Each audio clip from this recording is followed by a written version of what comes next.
Welcome back to the Black Table here on the Black Star Network. This is our weekly hour devoted to exploring ideas and subjects of special importance to people of African descent and to others fighting to build a better society. I'm your regular host, Greg Carr. Very happy to be with you, and thank you all for the growing viewership. We're really happy and excited about the Black Table and all of the programs here on the Black Star Network. Well, today we have invited our regular legal roundtable scholars back for a conversation. It's been a busy Supreme Court term, as we know. We've had several conversations stretching back into the months preceding the confirmation of Ketanji Brown Jackson, and we've talked about all of the major cases before the court this term, some of them quite extensively, i.e. the affirmative action case. But the first week of December, there were two cases that the Supreme Court heard that are potentially transformational, not only to the United States, but in many ways the history of jurisprudence in the structure of this country that we call the United States of America. Moore versus Harper, which was argued on the 7th of December, and 2 days before, 303 Creative Limited Liability Corporation versus Elinas. And back with us today to talk about both of these cases in the context of what was argued and the meaning of these cases, we've invited back, of course, our regular legal roundtable, Professor Angela Porter of the American University, Washington College of Law, and Professor Valethia Watkins of Howard University, Department of Africana Studies, and the director of the Graduate Women's Certificate Program. Welcome back. Welcome back, scholars. How y'all doing? Hey, good morning. It's good to see you all, albeit under some very austere circumstances. Heard a lot of alarming kind of bell ringing as it relates to these particular cases. And of course, in the oral arguments, we've heard everything evoked from Black children in Klan outfits to Scientology and all kind of other things in various and sundry examples.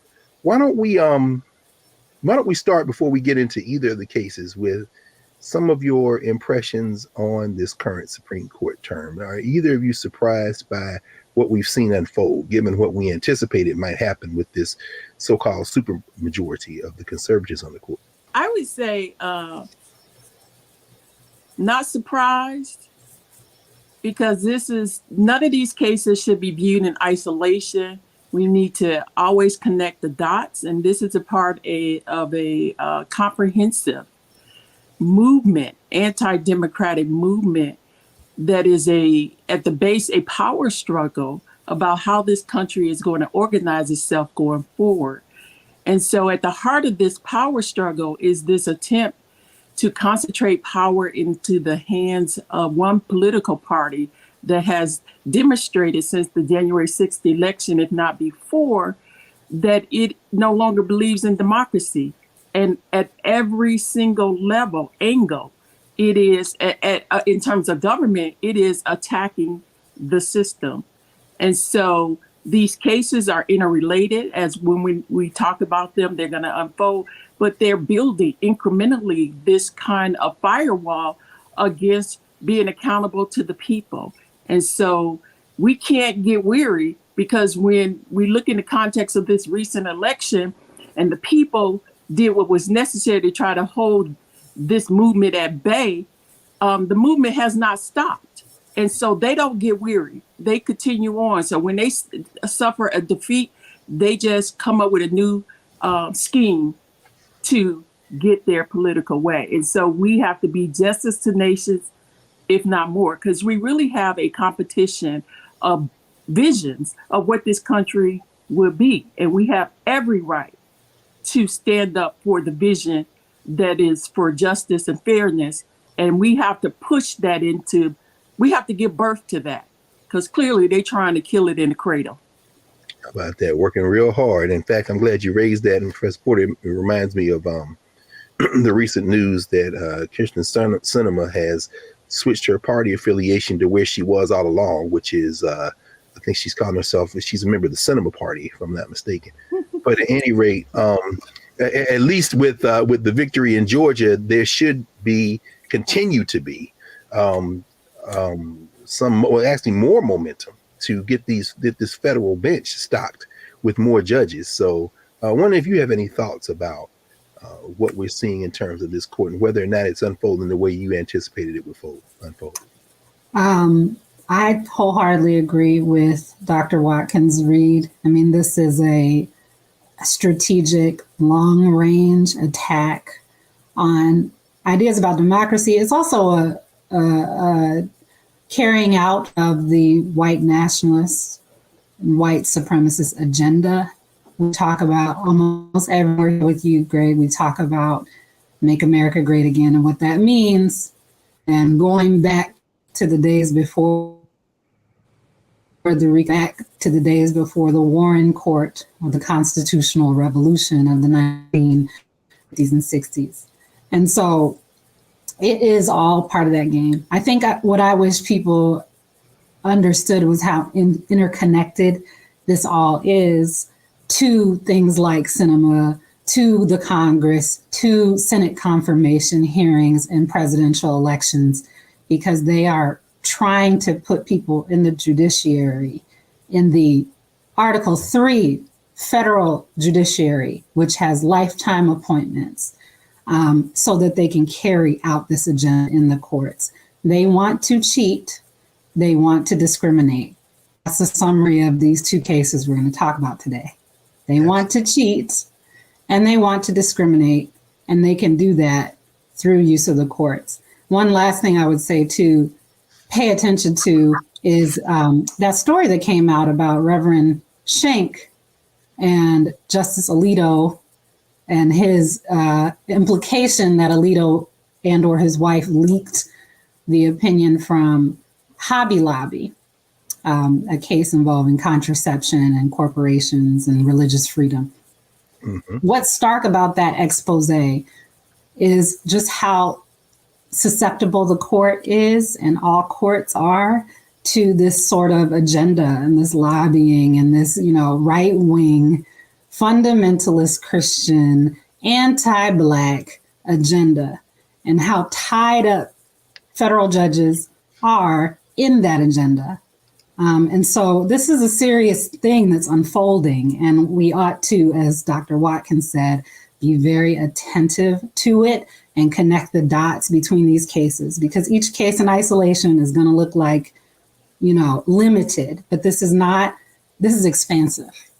Absolutely. And this is, I'm glad you raised that as well. I mean, the headline grabbing with Clarence Thompson's wife, Jenny, the kind of sensationalist kind of things that grab the headlines are one thing. Of course, Kavanaugh going to parties and cavorting with a bunch of people whose politics are fairly disturbing to the majority of people in this country, it appears to be. And Alito, of course, with his own challenges there, inviting these folks over to his house, and then these opinions get to somehow mysteriously get leaked.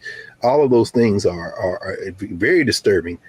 In the context of what we're talking about today, I wonder if either of you, in thinking about these two cases, have any pushback against the way, particularly Moore versus Harper, has been characterized. I've seen it characterized as the single most important case for United States democracy. And it threatens to undermine, perhaps even obliterate the idea of federalism, and certainly this independent state legislature theory that has been floated, which, correct me if I'm wrong, at least if it didn't make its debut, it made its most kind of virulent appearance with William Rehnquist in a case that the Supreme Court said you should not use this case as precedent. And then here it is, surfaces again, Bush versus Gore. In our next block, we're going to dig into Moore versus Harper, but I'm wondering if you all could set it up a little bit and kind of place this case that isn't Jenny Thomas and January 6th, isn't Kavanaugh at parties or Alito inviting people over and potentially leaking opinions. But, while we're looking one way, is this case as important as it has been characterized by those in the legal community? Well, I would say that, again, none of this should be looked at in isolation. I mean, Shelby County is equally, if not more important, because people. The Alabama voting rights case, yes. Yeah, Shelby County versus Alabama, Shelby County, the 2013 decision that gutted the Voting Rights Act, Section 4, But also, again, when you connect the other cases where he said, okay, don't worry about section 4, you got section 2. And then the later cases that, oh, well, section 2 is weakened and gutted. And so these cases collectively are stripping people of power and concentrating power in the hands of one political group. So it all matters. This case will matter in ways that when you talk about, it's not just the case, it's the whole structure. The Electoral College is what makes this possible as a potential way to circumvent the voices of the people. Yeah, I would add, I would say, we're talking about Moore v. Harper. This case is crazy. Okay, I just want to lead with that. This case is straight up crazy, and it is connected, as Dr. Watkins said, and we will talk about how it's connected. But what's at stake? Elections as we know them. What's at stake? No checks on the state legislature when it comes to elections. And we already done seen how the state legislatures been acting up. We already have a prelude for what they are chomping at the bit to do. And so you want to remove a check on that? You can only imagine. I mean, we're talking about the lines in Georgia. We're talking about early voting, when you can absentee vote. We're talking about when you have to show voter ID. We're talking about who and how these districts, who gets to draw these districts, how they get to draw these districts. We're talking about whether state legislatures can violate state constitutions. And with this theory, the answer is yes. So we'll come back to it, but I will say I agree with the media's portrayal of this case as being utter insanity, because it is. Well, let's pause here for a moment. And while we're pausing, encourage folks to download the Black Star app and to look at the previous legal roundtables, because you all have laid out a roadmap for us how to think about American jurisprudence, certainly over the last several generations. And if you go back and look at that as part of the conversation we've been having ongoing, it sets us up perfectly for the conversation we're going to continue today. Back in a moment with Professors Valencia Watkins and Angela Porter here, the regular legal roundtable at the Black Table. Back in a moment.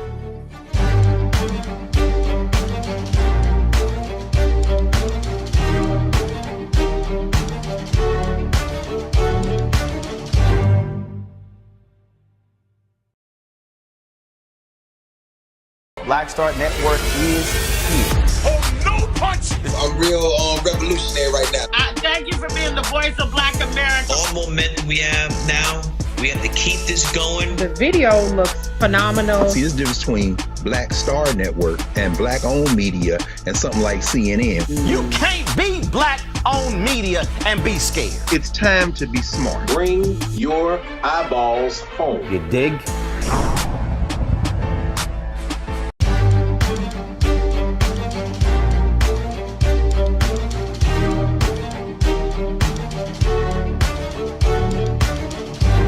Welcome back to the Black Table here at the Black Star Network. I'm Greg Carr, your regular host, with Valencia Watkins and Angela Porter. We're discussing Moore versus Harper and 303 Creative versus Alenus. What is this North Carolina case, and what is an independent state legislature theory? This is the Moore versus Harper case. Of course, it was argued on the 7th of December this year. What are we talking about? What are the facts of this case? Well, first of all, the name, let's look at the name of this so-called theory. And I say so-called because it's actually a Republican driven, the Republicans are behind it, and it's a Republican, more so of a political scheme and less of a actual legitimate theory. The name is dangerous and controversial because it's Orwellian in a sense. Let's talk about independent, the state legislature being independent from who and what? Independent from state from state courts, independent from state constitution, and taken to its logical extension or conclusion, independent from accountability to the voters if they have their way. So this so-called theory would virtually eliminate judicial review at the state level relative to these decisions. I mean, it's trying to cut out the other state actors, the courts in particular, and accountability to the state constitution, and saying that the only check will be on them is the federal law and Congress. But in reality, going back to this North Carolina case, it is a partisan gerrymandering case. It is a case where North Carolina is virtually 50-50 Democrat Republican, and the Republicans used the 2020 map to allocate in its congressional voting maps a outcome that would have led to them taking 10 seats out of 14. And the state, like Wisconsin. Yeah. It seems like they must be coordinating. Wait, I guess that's what ALEC is for. They seem to have to coordinate. You see this in these other states. So they were going to have a super majority that didn't reflect the voters. The voters are voting. Democrats are getting more votes, but the Republicans are getting more seats. You're seeing that in Wisconsin. Who's going to check them? Who's going to check them in North Carolina? At the point, the state Supreme Court checked them. And the state Supreme Court said this is in violation of the free and fair clause of the state constitution. Okay. And so therefore they had an independent body redraw the map, and lo and behold, with a fair map, the Republicans won 7 seats and the Democrats won 7 seats. Okay. So it matters. You can vote, but if they rig those voting maps, then they could dilute the vote, even negate the vote. It becomes another tool in their toolbox. So that's the end of the story then, right? I mean, the state legislature tried a power grab based on gerrymandering. The state Supreme Court, interpreting the state constitution, said you can't do it. It's not constitution by the state constitution. And they ruled against these folk. And that's the end of the story, right? It's a state issue. No, they ran to the Supreme Court and filed on a shadow docket an emergency appeal. Now, the Supreme Court of the United States had nothing to do with it. It's the state constitution. Right. Wow. Right. Absolutely. Wow. It should have been. I'm just going back again to basic civics, those people who were fortunate enough to take it. State Federalism. Constitutions and federal constitutions, what is it called? Dual sovereignty or something? I mean, they're not supposed to interfere with each other unless what? Go ahead. Well, this is the central issue of the case is federalism. This idea of what y'all are grappling at is what is the relationship between the state government and the federal government? Yeah. And because there is an elections clause in the U.S. Constitution, this is what they're hooking this whole theory on. Article 1, Section 4, the elections clause, saying that the states get to draw maps, not just for their own elections, for the the U.S. legislature. It has a lot of the time, place, and manners of holding elections for senators and representatives shall be prescribed in each case, in each state, by the legislature thereof. Right. So that's very simple, straightforward. Right. But I guess what I'm saying is because that's in the federal constitution, it creates a federal question. And that's a jurisdictional thing in the courts. It means they can go to federal court to talk about this federal issue. And that's why they could go to the Supreme Court. That's why we're talking about this in federal court. So they're in the court, they're in the federal courts because it's a federal issue. But in the federal constitution, it leaves it up to the states to do that. Right? Yes. So and the states should be able to check their legislature. Right. It's turning on the word, what does the legislature mean in the context of the election clause? And as Neil Katyal has said, in his arguments, for 233 years, the legislature was understood not in the way they are arguing before the court. It was understood that the state legislation is dependent on being consistent with the state constitution,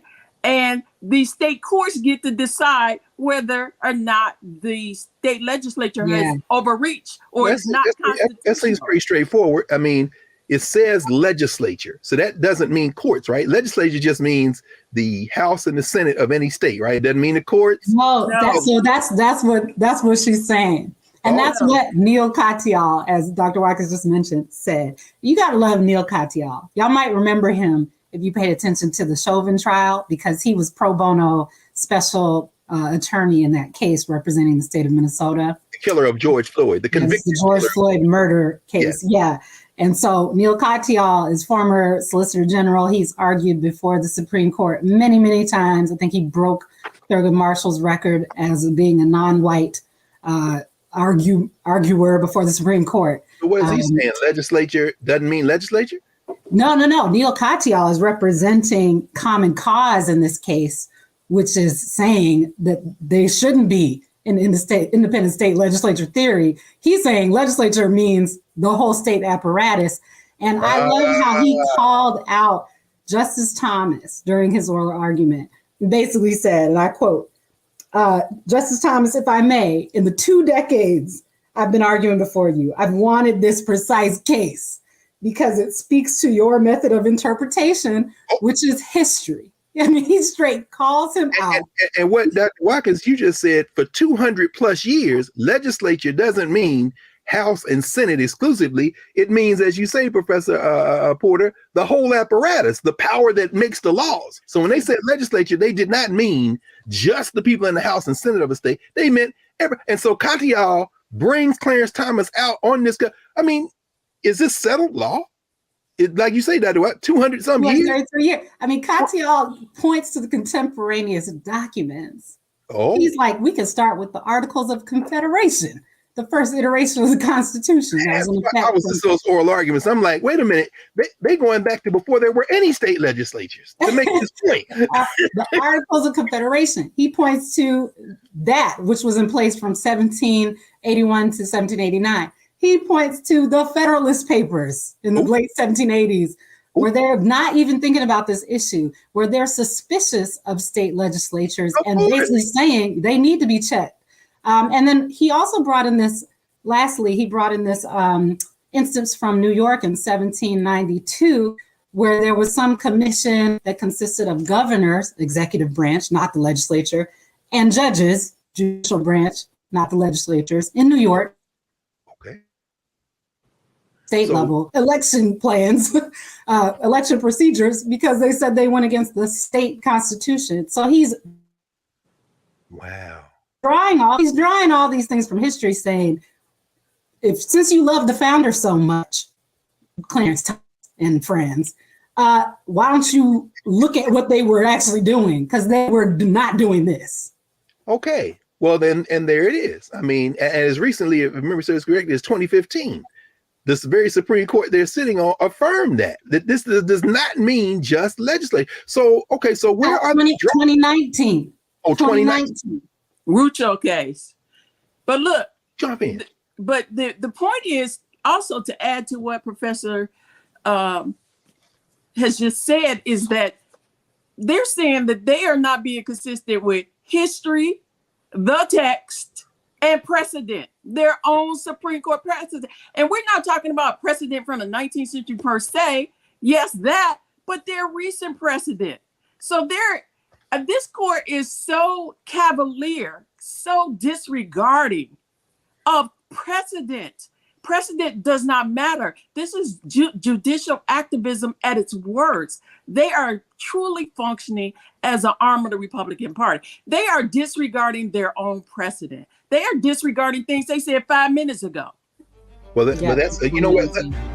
Let's pause here, and we come back. We're going to continue right in this vein, and I want to ask both of you to walk us through where this theory is coming from, as absurd as it sounds, since it seems to fly in the face of all the precedent and all the history.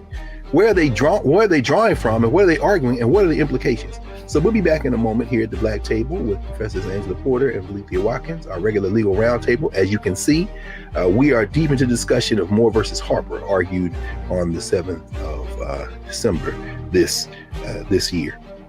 Back in a moment here at the Black Table.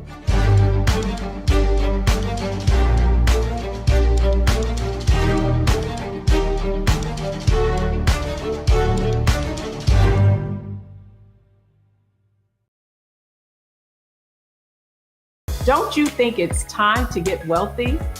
I'm Deborah Owens, America's Wealth Coach, and my new show on the Black Star Network focuses on the things your financial advisor or bank isn't telling you. So watch Get Wealthy on the Black Star Network.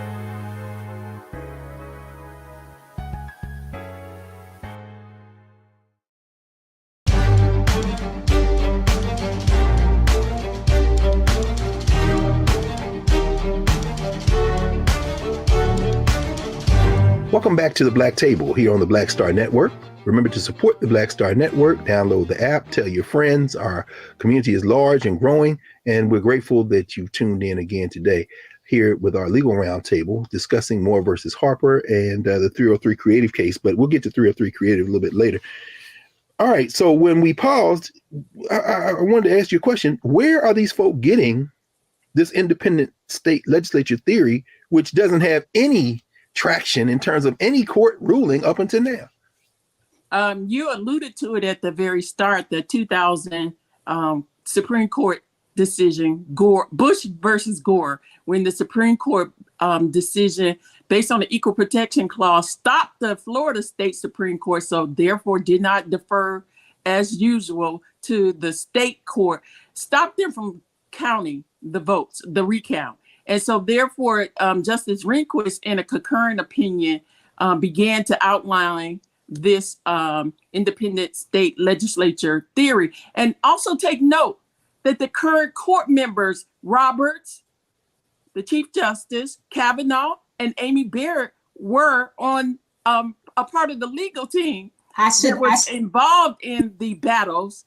of the Bush v. Gore decisions. So that's part of it. But also you got to look at the fact that this so-called theory, this political scheme, was at the center, was the centerpiece of let's go back to the 2020 election and the efforts in the courts and beyond to overturn the 2020 election and reinstall the former president. This was the centerpiece theory that they were using to justify those actions. 62 courts rejected that, and the majority of them, not majority, but many of them were state courts. And so this very theory would cut the state courts out of this conversation.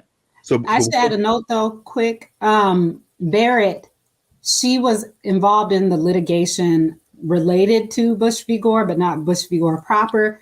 She was arguing against the independent state legislature theory, which actually leads us to another point, which is this is a results-oriented thing. Okay, they're using theory to get to the results that they want. Barrett is arguing back in 2000 to try to get Bush to win, but in their specific case, she's arguing against the theory because they need the state courts to say they can count these Republican absentee ballots in her issue. So it's this narrow issue. Critical. Yeah, but it's all results-oriented, which goes back to your question of where does this come from? It comes from white nationalism. But you know, Carr, I would like to add this one small point. Again, when we look at Bush v. Gore, it was so outside of the boundaries or normal interpretation of the Equal Protection Clause. And I remember hearing clearly the court say that this case should not be used as precedent. It is very specific to this fact. That's right. But in reality, it is being cited for precedent, not only for this recent case, but in the cases leading up to this particular litigation. So again, they're ignoring their own precedent. So for folks, let me say for folks who may not have the legal background and maybe a little off in here, say, wait, hold on. Okay, it's very clear. In the year 2000, the state of Florida sent its electors to in the process, Electoral College. They were counting the votes for those who voted for Bush or Gore, and they were ordered to stop by the Supreme Court of the United States. There's no precedent for that because it was a state court, the Florida Supreme Court, that allowed them to continue to count votes. And this was strictly within the state legislature, state Supreme Court. And so you think, okay, it's not a federal issue. And Bush versus Gore, as you say, they intervened. The United States Supreme Court intervened in a state election And that's why they opened that case, as you say, by saying you can't use this as precedent. Why? Because it's strictly political. But when William Rehnquist, near his death, spits out this silly theory, this independent state legislature theory, because I'm sure you all both remember, while the Supreme Court had allowed, or Florida had allowed these votes to continue to be counted, the state legislature in Florida was preparing to potentially award the votes to George Bush, regardless of what the popular vote came out to be. As you say, they were just looking at a way to give Bush Florida. The way they came up with was stop counting votes, because as we know, Al Gore was closing. With every wave of counted ballots, Gore was getting closer. Ended up with 537 or whatever he lost by. But anyway, I said all that to say. And remember, whose brother was running the state? Who was governor of Florida? Jeb Bush. Who was the Secretary of State? Catherine Harris. Who was on the Bush campaign? So that's right. There was no, kind of impartiality in the process. They were putting their thumb on the scale for sure. No question. And we might, so just to get where you raised Professor Porter, it's very interesting. Comey Barrett, people are saying now, well, in this current case before the court, perhaps she's a swing vote, but you just explained why she wouldn't be a swing. She came out against the independent state legislature theory, not because on legal principle, but because pragmatically and politically, it might aid the guy she was caping for. Even Robertson Kavanaugh on the other side. This is deeply disturbing, because you got people out there thinking, well, she might not be as open to the independent state. No, it's politics. So walk us through when we see this dead theory rear its head. I'm thinking about the Wisconsin case where Kavanaugh and Gorsuch, jump into that Wisconsin legislature, the Pennsylvania case in the election of 2020, where you see Alito gesture toward. Do they have the numbers now to enshrine the independence? Go ahead, John. Well, two things. So one, I think the majority of them are going to give credence to this theory, but they will differ on how, I think. Based on what I've heard in the oral arguments, and based on all that we've talked about, these conservative justices have different approaches. So there may be a plurality as to the breadth of this and how it exactly works. And I got a lot more there that I can talk about, but we don't have time. But I do think they're going to honor the theory, which does open up a whole can of worms. And I do want to say this before we move to the next case, which is, this impacts our people specifically as to racial gerrymandering. This case is about partisan gerrymandering. Walk us through that. And we talked about this in a previous show, but every state has equal protection clauses written into its state constitution. There was a moment in the oral arguments where Kagan said, hey, this theory you're talking about gets rid of checks and balances. And the petitioner's lawyer said, that's okay, because federal checks apply. You still have the Congress and you still have the VRA. The Congress, which is a product of gerrymandering, and the VRA, which, as we've talked about, is being gutted as we speak, not only by Shelby County, but is about to be gutted by Merrill versus Milligan, the Alabama case we've devoted a show to. And so that's right. If you get rid of those things, you don't have checks and balances. Who is going to check the states about racial gerrymandering? No one. And so that is something that is not expressly stated in this case on its face, but that is definitely a result of this case. The amici have said that in some of their amicus briefs. We talked about it without even reading. That was before this even came up to oral argument, really. And it's a predictable outcome. So this does go back to white nationalism. This does go back to the hatred and loathing for Black people, for brown people. They are going to take us back to disenfranchisement if this goes through. Let me call a little bit of an audible today, because I think that while we might evoke 303 Creative today, I think we probably need to stay with this case a little longer, and maybe we'll do a separate one on 303 Creative, because this is so important. So help us. Worst case scenario, a state legislature could, if they uphold the theory of independent state legislature in its worst sense, they could, if let's say the citizens of Tennessee vote for someone other than the candidate that the legislature wants to win in a presidential election? Could they substitute the will of the legislature for the will of the voters of that state? Yeah, and I'll tell you how really quick. So we're talking about the Elections Clause, Article 1, Section 4, which is about congressional elections. It's not about presidential electors. Mm-hmm. The thing is, if they give credence to this theory as to that, the same language arises about the Electoral College in the Constitution. They still point to legislature of the state. I mean, it's just like one, it would easily transfer to the electors. Absolutely. So that's what you're saying. I just want to make it clear, though, that is. We might even insert a graphic for both of those. Article 1, Section 4 earlier that you mentioned, and then in Article 2, Section 1, it says the executive power should be vested in the president. We know that. Then in the second paragraph, each state shall appoint in a manner such as the legislature thereof may direct a number of electors equal, so forth. So you're saying that in that clause too, they could say, we don't care how you voted.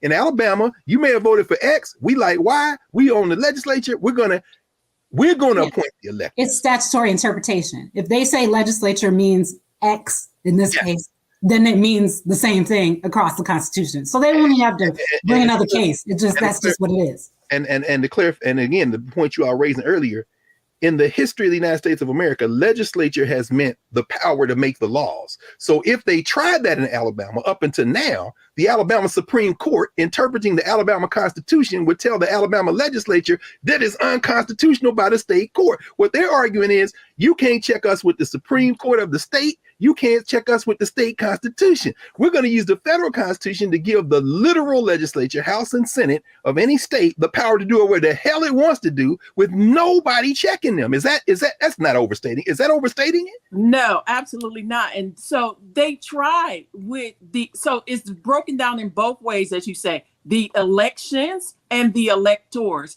The 2020 cases dealt with the electors. That was the whole fake elector scheme. That was the center of the argument. So they've already revealed they're going to do it with the electors.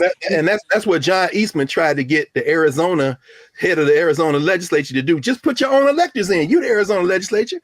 Right. And so people try to say, oh, well, you know what? They can't do that after the fact. They don't have to wait till after the fact. Once you give them this power, they can just say it beforehand that the state legislature exclusively has the power to determine the electors who will represent the state. This is a major and dangerous power grab that will make them totally, when they say independent, they mean independent of the state courts, the state constitution, and the voters. That's the most important part. So let's pause here, Prof. And when we pick up after the break, we're going to continue this conversation. And those of you who are looking forward to us discussing 303 Creative, we're going to have a separate Black Table on this, because Professor Porter, you were being prophetic when you said it's going to seem like the time goes and we didn't get into it. So we need to stay on this one. See if that's all right with you all. Is that okay? Yes. Very good. Then we'll be back in a moment here at the Black Table on the Black Star Network. Back in a moment.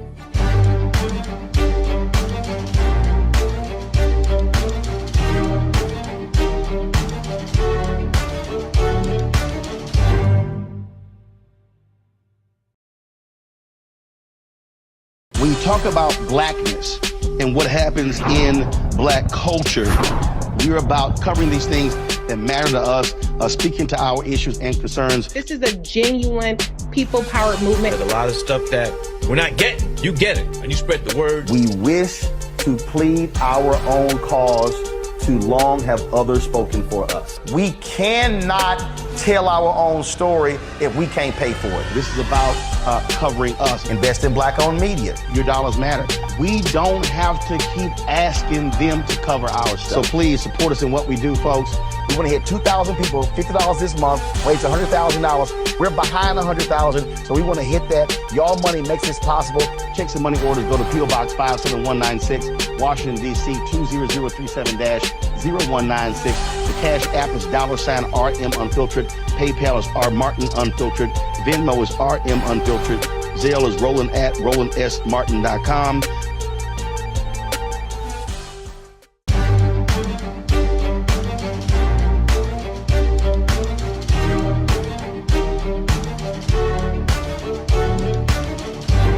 Welcome back to the Black Table here on the Black Star Network. I'm your host, Carr, and always reminding everyone to support the Black Star Network. Download the app, watch all of our shows.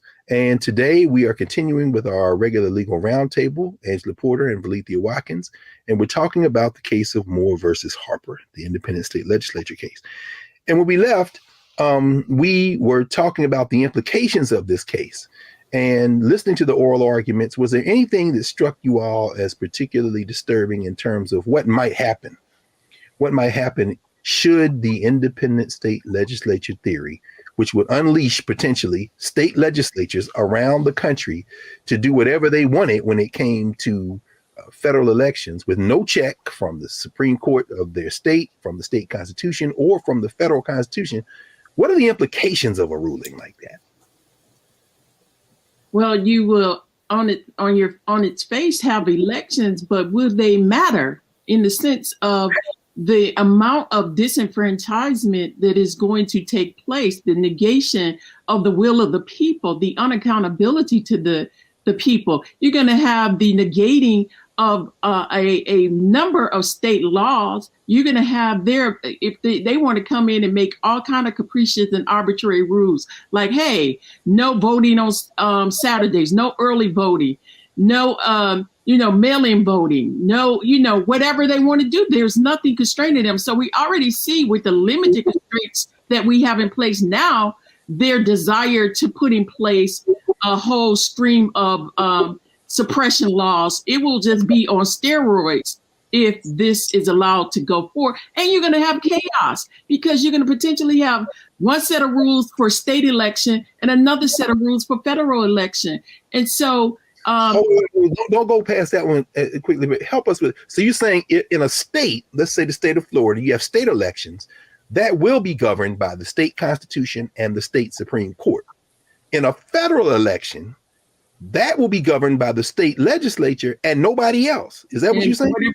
Absolutely. And, at KBJ, Justice Jackson kept making the argument, how is it that the state legislature is viewed as separate from the state constitution, which is the document that brings it into existence? So how can you separate the two? And you can't have this without judicial review. So it would really just turn on its head all of the rhetoric about, democracy, checks and balance, free and fair election, one person, one vote. All of that will just be like in another country where you have like Russia or the Soviet Union, you have the appearance of election, but somehow Putin always get 90% of the vote.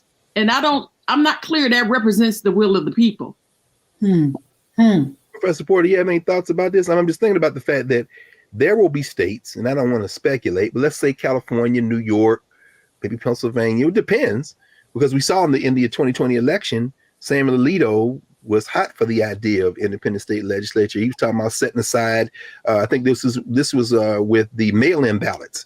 And the audible that was called in Pennsylvania to extend the count for mail-in ballots.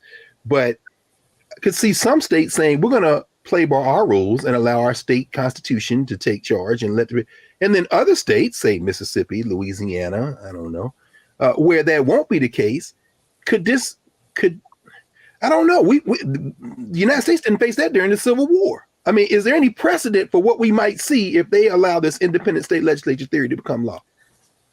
No. And I think one of the interpretations of the theory, so remember how I said the conservatives sort of differ on how they all like it, but they differ on how it would work. Yeah, please help us. One of the interpretations that Kavanaugh, Roberts, and Coney Barrett, I think, probably seems to favor is this idea that the state courts could very narrowly, in some respect, review what the legislature is doing per elections, but the federal courts check those courts. And so that actually shifts the check to the federal system, which they love because that they got their people in there. including them, the Supreme Court. So it actually could potentially inflate the role of the Supreme Court in state elections of federal. Am I missing something? Or if that is the case, that narrow interpretation, have these three, counting Roberts, would they have finally realized the dream of Bush v. Gore, which they said at the time because they couldn't bring it off? Don't use this for precedent. 22 years later, though, we're gonna make Bush versus Gore the law of the land. We're just gonna reach down into the states, do whatever the hell we want. Right. And that's the difference between actually the idea of precedent and just what is persuasive. This is the power of concurrences, like Rehnquist's concurrence. This is the power of dicta, which is an opinion like that says it's not precedent. What that means, Professor Porter. But law students pay particular attention to what you're about to hear. Go ahead. Well, concurrence means that you as the justice agree with the result, but you have differences on well, you can concur in different ways. You can concur in the result, but you have differences in your reasoning to get there. And that's what Rehnquist is doing. He's saying that we should use the independent state legislature theory to get here with this result in Bush v. Gore. But I'm going to go for the outcome, but I'm going to slip this little theory in, which I don't have the numbers for yet. But one day. Yes. And when you read these opinions and when you listen to these oral arguments, you got to be thinking on that level too. And I know we'll come back to this when we do 303 creative, because it really is at play here. But what the justices are doing is they're speaking to, posterity. They're broadcasting to conservative think tanks. They're broadcasting to right-wing judges and lawyers. So they're like, hey, we may not have won the battle, but we can win the war. And here's the plan. Go carry it out. That's essentially what Rehnquist is saying with that theory. And that is what they could say here with whatever they come up with. It's like, hey, we got this far in this case. Now y'all bring us another case based on the theories we're talking about in our opinions. Which goes to what you said, Professor Watkins, at the very beginning. Inch by inch, by being disingenuous. This check is here. Now y'all got a case coming for that. You got a case coming for that. Go ahead. Yeah, I was going to say, again, connected. So in Rucho in 2019, he says partisan gerrymandering, and by he, I'm talking about Chief Justice Roberts, he's saying partisan gerrymandering is a political question that should be dealt with at the state. It is beyond the federal bench. And now, 2 days later, a couple of years later, they're saying now that potentially that under the light version of the theory, that now it is in that narrow interpretation that it's going to be the federal court overseeing the state courts. So first of all, it's upsetting federalism because it's upending deference to state interpretation of state constitution. Secondly, they've already demonstrated an unwillingness to deal with partisan gerrymandering. So if they're left to be the wolves guarding the hen house, the hens are in trouble. And then thirdly, this whole scheme, the Brennan Center makes this point, and so does Michael Ludick, a very respected, prominent Republican, respected by the Republican, of a lot of these people. Mm-hmm. His point was, the Brennan Center basically made the argument, there's no such thing as a light version of this theory, that once you open this door, the theory is going to continue to expand and do the damage that it's going to do, light version or maximalist version. It is all not grounded in history, it's not grounded in text, and it's not grounded in precedent. So it is a radical power grab by the Republicans, and they're trying to soften the ground for 2024, what they could not accomplish in 2020, what they did not accomplish with the January 6th insurrection. Remember, they don't give up. They don't die. They multiply in the sense of new schemes to achieve the result they want to achieve. And so this, along with election denying, along with threatening election workers, along with running candidates who are election deniers, along with voter suppression, and ultimately, in the end, the backup plan is the conversation that Marjorie Taylor Greene was having, saying, hey, if I planned the insurrection, me and Steve Bannon, we would have won and we would have been armed. And then to say that was a joke is a joke, because the joke is on all of us if you listen to them, Because the bottom line, they've also laid the ground for political violence. And so in the context of this chaos, they are definitely priming their people for another violent attack. So this is, again, comprehensive on every level. This is a reaction to not just when we celebrate the demographic shift and different coalitions coming together. This is a notion that we are a people in power and we intend to stay in power or we will burn it down. Thank you, Professor Watkins. And in fact, that's a perfect segue in some ways to the 303 creative case, which we'll talk about next week. We'll reconvene the roundtable for this. But as we walk from Moore versus Harper, the creative LLC versus Alennis, Professor Porter, it seems to me that the states' rights arguments, which used to be the white nationalists, it seems now that once they've seized the federal apparatus, it's really, as Professor Watkins said, about power. If we can use the federal government to accomplish what we used to accomplish at the state level, we'll just switch sides and say the federal government should intervene to kind of protect us as we kind of move and do what we want. At the beginning of our hour together, you made a comment. You said, they cheat and they discriminate. Yes. Wondering, it sounds like they're doing that more versus Harper, but would you set up 303 versus Alennis, which we'll talk about next week? Yes. So 303 Creative is about a website developer who wants to discriminate. Moore v. Harper is about wanting to cheat in elections, and 303 is about wanting to discriminate. And on its face, it seems narrow. It seems like we're just talking about same-sex couples and whether creators like this website developer can turn them away. But what is at heart in that case is what is at the heart of it is this question of segregation. We're talking about public accommodations, protected classes, and there's no way to, as the Solicitor General for Colorado said, there's no way to cabin this to just a narrow situation. This would spill over into all of the protected classes: race, sex, religion, national origin. You're not saying that if I have a website and I don't want to build a website for same-sex marriage, that also means that I can segregate the bus and the train station and the restaurant? Those two things don't go together. That's the whole thing they're grappling with in the case, is you can't distinguish these things in any logical fashion. The petitioners are trying to, but there is no way to do that because it's so interwoven. This idea of messages and speech is so interrelated to identity. And I'll just leave on this note for people to kind of study up on. But Justice Sotomayor in that case references the case of Katzenbach versus McClune, Ollie's Barbecue in Alabama, which was about, segregation in a restaurant. And the argument there was essentially, hey, we can't have Black people in this restaurant because that would say that we endorse the message that we like integration. And so is that a speech issue or is that just discriminating? That's what's at the heart of 303.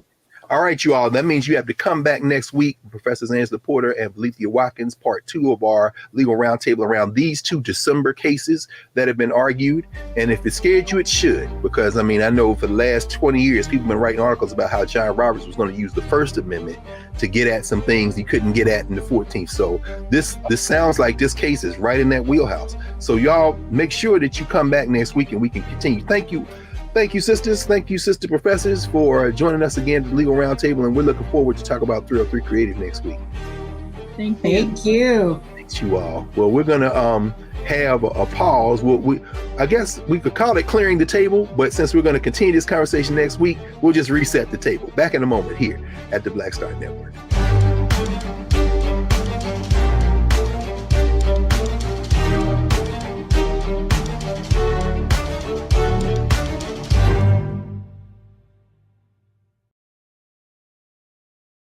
Hatred on the streets, a horrific scene, a white nationalist rally that descended into deadly violence. White people are losing their damn minds.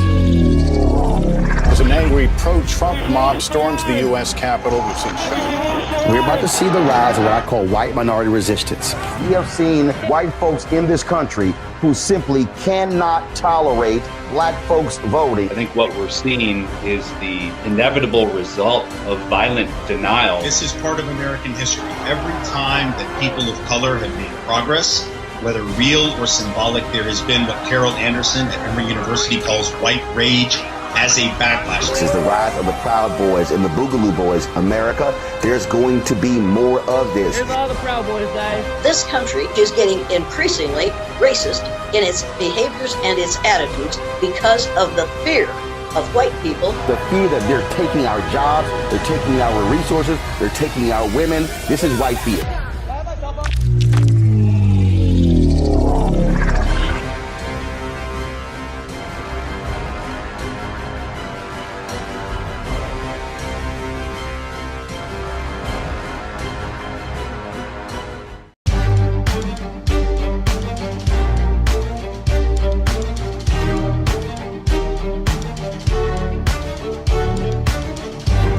Welcome back to the Black Star Network. I'm your host, Greg Carr at the Black Table. Support all the shows on the Black Star Network. Subscribe to the app, download the app, and tell your friends. Thanking Professors Porter and Watkins for the latest iteration of our legal roundtable. We've been getting a lot of feedback from elders, from young people, from law students and professors, from folk just in every walk of life, and they're saying the same thing. This is the kind of information that helps us understand what we face in the world and how we can come together to intervene to create a better world, not only for ourselves and our children, but beyond the borders of the United States for everybody. So we'll see you next week when we continue the conversation with 303 Creative versus Atlantis with Professors Porter and Watkins at our legal roundtable. See you next week here at the Black Table.